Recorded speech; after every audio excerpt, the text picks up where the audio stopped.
Cruz Reynoso was born in 1931 during the Great Depression to a family of migrant workers in Brea, California.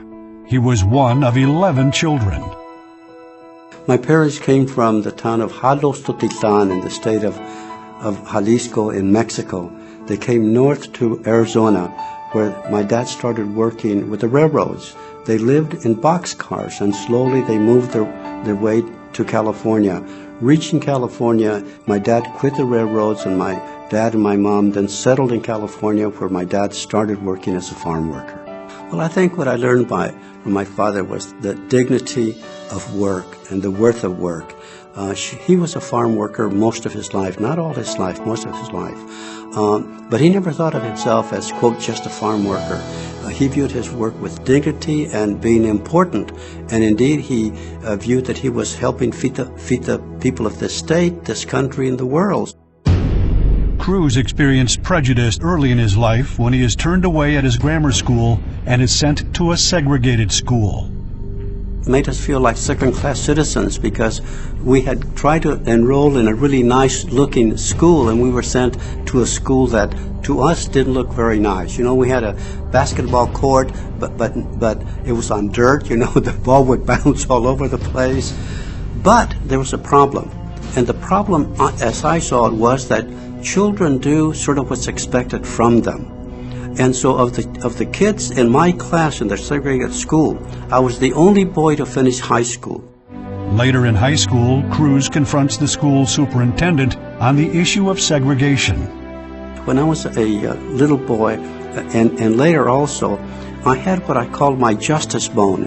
When I saw something that was really unjust, I felt compelled to do something about it, to have my justice bone not hurt, you know. And so segregation became for me one of those things that made me hurt. So when I was in high school, I went to see the superintendent. And I said, you know, I don't really think that segregation is the best way to teach children. Later I learned that he actually agreed with me. But at that time he said to me, well, Cruz, he says, if people in the barrios agree with you, he says, maybe a committee of adults should come see me. At that meeting, the auditorium was crowded with Latino and Anglo families, about half Anglo, half Latino. When they announced that they were going to desegregate, the audience burst into applause. And I remember thinking, you know, on this occasion, the citizens of La Habra were ahead of the vote of the elected officials because they were ready. Cruz graduates from high school and is awarded a scholarship to Pomona College, and after graduation, joins the Army. And I wanted to go into the military to have the GI Bill when I got out to help me with my education. In 1958, Cruz graduates law school at UC Berkeley, where he is the only Hispanic in the graduating class. Nowadays, they ask me, did you belong to the La Raza Student Association at Berkeley when you were there? And I tell them, well, if I had, I would have been president, vice president, treasurer, and secretary. I was the only one. After graduation, Cruz moves to El Centro, a small agricultural community near the border in Imperial County, and he starts his practice. I had always wanted to be a small-town lawyer.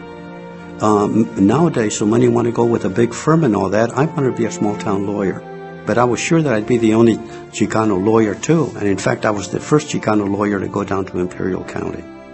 There he volunteers at the Community Service Organization, a grassroots organization that conducted voter registration drives, protests police brutality, fought for farm workers' rights, and brought evening citizenship classes to neighborhood schools. It's the best community organization I've ever belonged to. Cesar Chavez was our staff person at that time. While in Imperial County, he marries and starts his family. But in later years, he will lose his wife to cancer. In 1964, Lyndon B. Johnson introduced the legislation for the War on Poverty. And in 1966, California Rural Legal Association, CRLA, opens its doors as one of the nation's original War on Poverty programs. It was made up of lawyers dedicated to protecting farm workers' rights and defending the poor. And in 1969, Cruz is named its director. In the following years, the CRLA is winning farm workers' cases and changing unjust laws and practices. Some cases we were winning very easily. I would tell our lawyers, I think we're great lawyers, but we're not winning many of these cases because we're great lawyers. We're winning them because the legal conclusion is so obvious. It just hadn't been followed before because poor people couldn't get into court or couldn't get into the appellate court. California Governor Ronald Reagan sides with the farm owners and attempts to veto CRLA funding. We had brought a case against local school districts because they had closed down the schools because the growers needed more workers at that time. And so we were now, according to Reagan, destroying agriculture. The fight lasted 3 years, but in the end, CRLA prevailed. So if we had been vetoed, it not only would have destroyed our program, but probably would have weakened legal service throughout the country. Cruz Reynoso's legal civil rights reputation was getting attention, and he was receiving phone calls from law schools all over the country. In 1972, Cruz Reynoso is recruited by the University of New Mexico and becomes one of the first Latino law professors in the nation.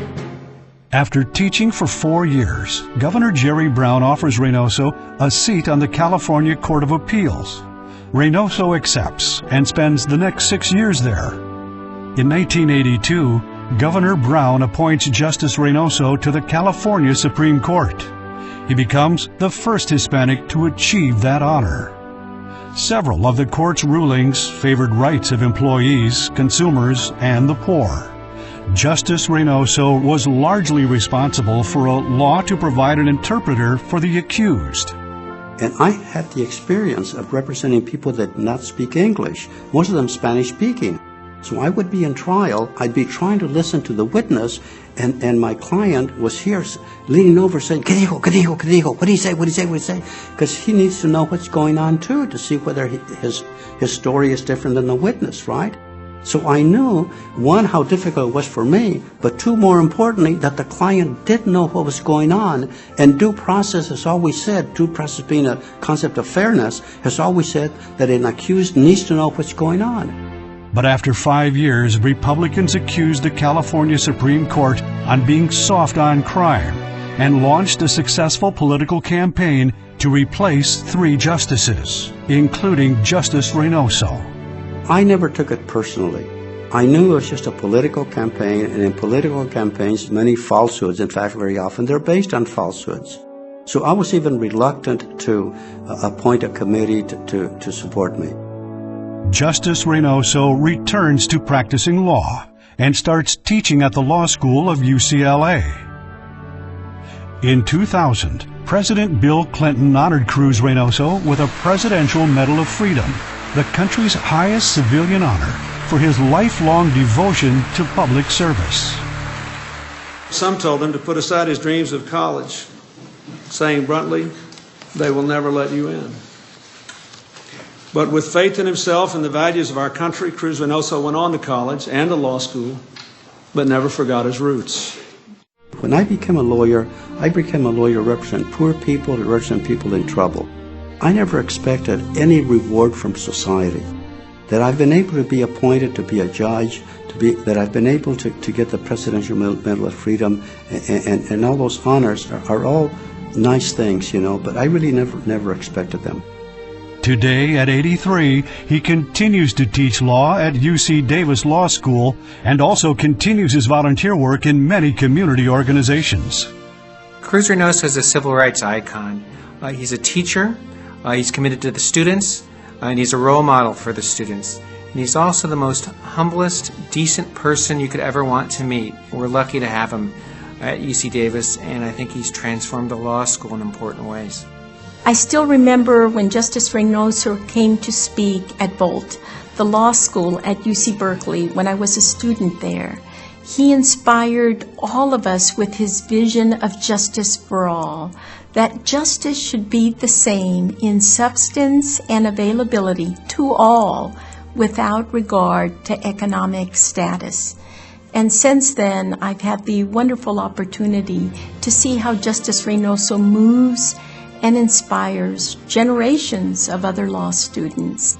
Professor Reynoso has been a trailblazer, and there's this phrase where it says, you stand on the shoulders of giants, and he is truly the giant on which not only we stand on his shoulders, but he has been there in a very supportive, very inspirational way, and that has been, I think, very empowering for me as a Chicana lawyer.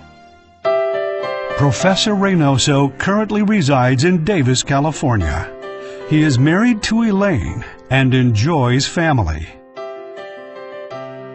One of the things that I really appreciate about my father is his ability to use his justice bone, he calls it, to see what's correct in the world, to see what's right, and to go after that goal. Dad, I just like to say we really appreciate you teaching our family that, and we really are grateful for all the time you spent with us to educate us and teach us in those ways. One of the things I learned from my father growing up was that there was grace in whatever you did, that if you did it with quality and with ethics and you did it to your best, that there was as much grace in being a farmer or a rancher or a lawyer or the President of the United States. Whatever you did was worthwhile if you did it well and with passion. Dad, I love you.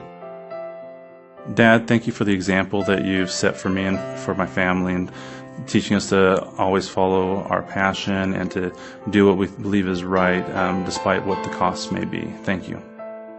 Grandfather, I'm so proud of you. I'm so proud of the example you've set for us by making things better for everyone. If I could do something like you've done to help things better, I'd be so happy. Tito, I love you. Hi, love Tito. You, Tito. I love you super much. Justice and Professor Cruz Reynoso has made a tremendous difference in the lives of Latinos. His mission in life has always been to protect those who are most vulnerable. He's been a trailblazer, always fighting for justice, fighting for respect, changing lives, and giving new hope. I've really devoted my efforts to what nowadays is called social justice, and that means real justice, not just legal justice. So are we doing what we should do in terms of medical attention to all of our people? Are we doing what we should do in terms of educating our young people? Are we doing everything that we need to do in terms of making sure that the laws truly represent the interests of the people? Do we have real justice for all the people in this state and this country and this world? And that's really what I've devoted my life to. On behalf of the Board of Directors and the staff of the United States Leadership Institute and the 32nd Annual United States Hispanic Leadership Conference, we salute you.